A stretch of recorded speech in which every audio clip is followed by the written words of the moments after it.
Today I'm brushing Coyote's Texas two-step mulberry glaze in a pattern onto a pot.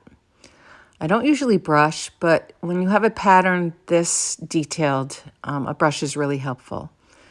And I'm showing you how I do it because I think I do it different than most people. I don't count how many layers of glaze I brush on.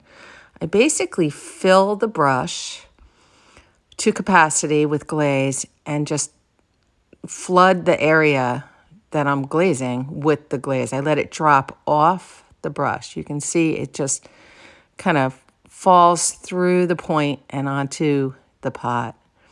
And over here, it's getting a little thin, so I will reload the brush, go to a different area, flood that area, move the glaze along, and then go back to that thin area when I have a little less glaze in the brush, but still enough to flood that small space.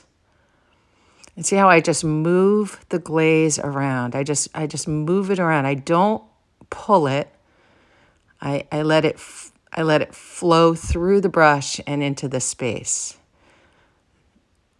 The other thing I do is when I'm filling the brush, I don't just dip it in the top of the bucket. I stir the bucket up and I fill the brush all the way full from the bottom of the bucket, thereby mixing up the glaze every single time I dip the brush in. And here I am just borrowing a little glaze from a thick spot and adding it to a thin spot. And just filling the space.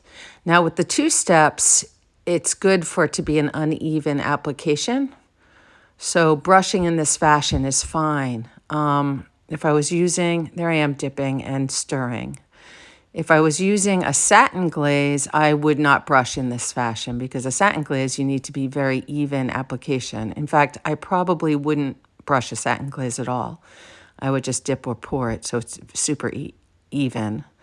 But here I am with the two steps, and the uneven application gives you interesting layers and depth in the finished look of the glaze.